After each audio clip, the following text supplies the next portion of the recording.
Hi, I'm Jim Corbett. I'm here with Kevin Jordan. We're in Honolulu, where Kevin happens to live, and I happen to be here on a business trip. And we got together to celebrate our lives with John Viniello, and to celebrate the impact and the influence that he had on our lives over many, many years. We were both participants on the 1967 Eastern States Cross Country Championship team. Kevin, who's actually filming this right now, and I'm going to turn it over to him in a minute and turn it back on him, and I'm going to film him. But we're going to share a few thoughts that we had. And Kevin was one of the great stars of the team. I was kind of back in the pack, but we both had some great experiences with John Viniello as our coach. He was a great mentor and an inspirational guy in our lives. And so one of the things that I remember from literally the very first meeting that we had as a cross-country team in our brand new school at John F. Kennedy High School, after a couple of years running at St. Mary's. I ran, freshman and sophomore year. Now I was a junior and this was our brand new school. And John came in for the. I'm not used to calling him John. I'm used to calling him Coach. I'll just refer to Coach. So the coach came in and told us that he had already contacted. He knew that he had a great team with great potential here, and he had already contacted all of the coaches of the other teams in our league that we were not going to participate in any of the standard dual meets that teams in a league do. We would show up for the league meet at the end of the season, but we would not do any of the dual meets. Instead, Kennedy was going to only participate in regional meets around the Northeast. And that, of course, culminated in the Eastern States Cross Country Championship in Van Cortlandt Park in probably early November of 1967. And we virtually went out and won every single one. We went to Schenectady, we went to Utica, we went to Philadelphia, we went all around the Northeast, and we won every one of those races except one. And we came in second to Ossining High School. And I remember very clearly Coach saying that the true measure of a champion was not that you necessarily win every event that you participate in, but how you respond and how you recover from a defeat when you've had a loss.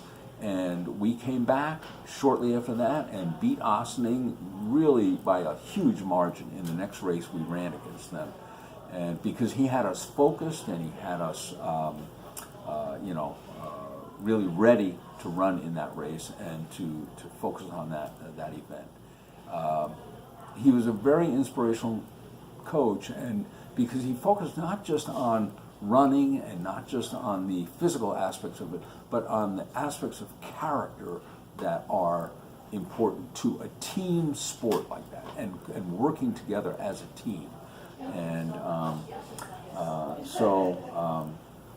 and in the latter years, in the last 5 years, five years in a row, when I came out on business out to the Northeast, I live in Seattle now. When I came out to on business to the Northeast, I got to play golf with John for, each June we would get together and play at Mayapack Country Club, and most of that time we played just the two of us. So we spent a lot of time together on the golf course, and we spent a lot of time talking about how he developed into a cross-country coach. He shared with me some ideas about how when he took over this team, he didn't know anything about cross-country and how to coach it.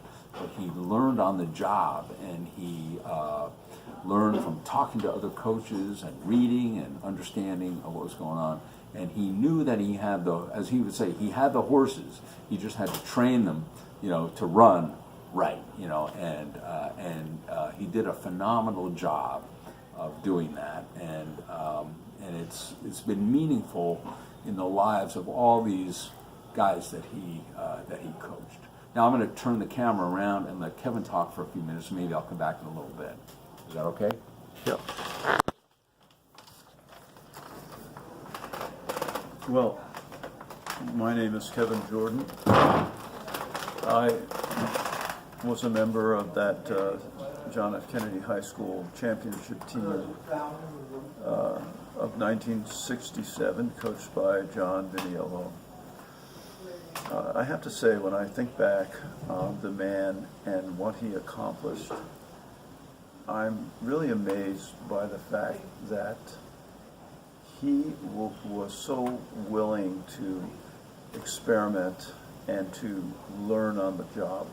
I remember the first practice that I went to, I believe I was a freshman, where John was the coach, and he had us running the baseball diamond bases backwards, and I remember thinking, this doesn't bode well for a developing miler, but he's the coach, so I guess I'm going to follow his instruction. But he quickly moved on from that. John was actually a baseball player, so he was training us based on his initial understanding as to how to develop runners. But as Jim Corbett said, he quickly improved his understanding through interaction with other successful coaches about how to train young men. But what I remember most about John Viniello was that he was the consummate gentleman. We really looked up to him. He was such a professional in every aspect of the term, and we admired him for that professionalism and consistency. And of course, if running is about anything, it's about consistency.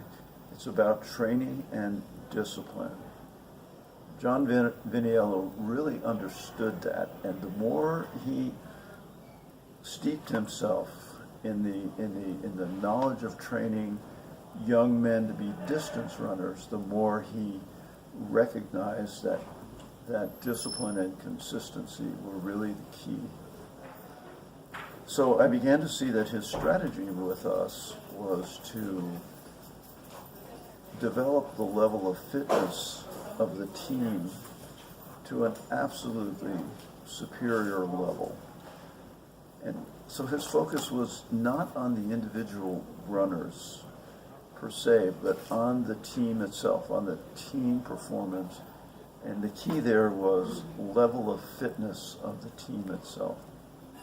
Because in a cross-country race, it's not the individual champion who wins. I mean, he may take first place, but if his teammates are well back in the field, that can consist of literally thousands of runners, then his team score may not be sufficient to garner the victory.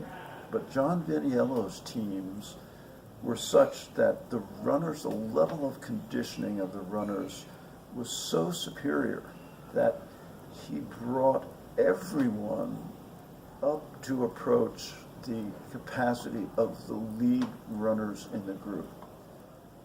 And for example, in the Eastern States Championships that Jim mentioned in November of 2017, 1967. 1967, I'm sorry. 1967. I was 17 at the time, and I remember I finished first for our team, but I believe I was 15th out of a field of 400 or 500 runners. However, our second and third place runners were within the first 25, and the entire team finished, I believe, within 35 positions. So our cumulative score was sufficiently low to win the Eastern States Championship title. after leaving after leaving John F. Kennedy High School, I ran for University of Pennsylvania for a few years. And then after graduating, I joined the Marine Corps as a commissioned officer, where leadership was the coin of the realm. And frankly, I learned a great deal from my interaction with John Viniello and the professional man that he was, that it shaped my approach to the Marine Corps and how I managed my leadership responsibilities over 30 years of leading young men and women in all sorts of situations to include direct combat. I began to see that leadership was a duty, and leaders lead by example. And I really got that understanding through interaction with John Viniello and the way that he managed himself and the young men under his charge. So he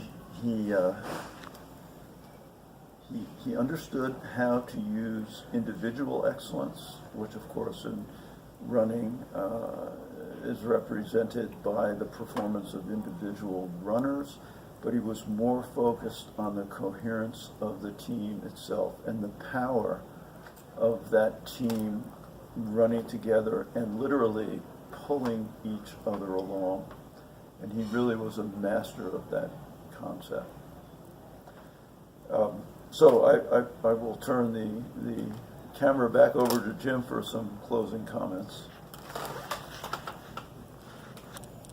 Thanks, Kevin. That was really excellent. I love those comments. And I have so many just warm and fond memories of John as a coach and as a teacher. You know, he was my 9th grade algebra teacher as well, by the way. And mine also. Yeah.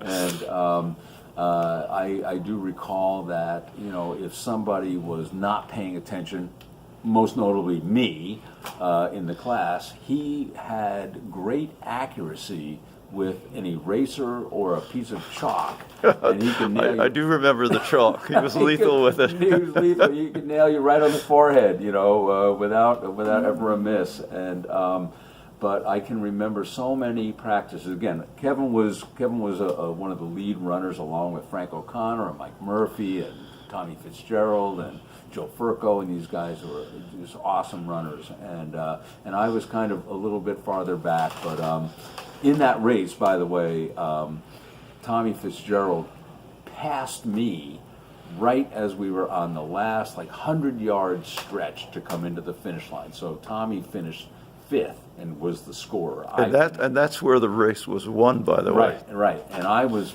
right behind him at number 6. You know, so and the strategy was that even as number 6, I could displace other runners from other teams. You know, so I felt, you know, there's a contribution there as well. So a small consolation 51 years later. But anyway, I still, you know, but I can remember in many a practice running on the upper fields of Kennedy, the Kennedy property there, where John would be standing there with a bullhorn and say, "Corbett, you hot dog, get up there with those other guys," you know, and because there'd be a group and I'd be in the second group, you know, and he'd want me to get up there, and I'd run by him and say, "But coach, they're running too fast," you know, and he would laugh. And but we had a great, you know, relationship with each other through those years. A lot of great humor, a lot of great fun, and but it was wonderful to rekindle that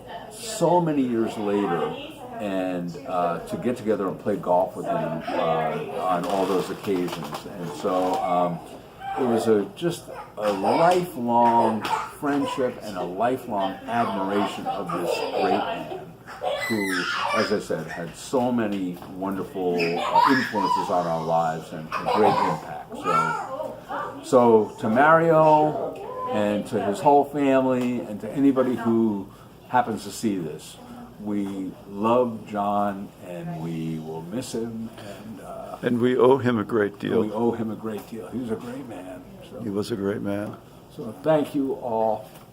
And do you want to just have any parting comments?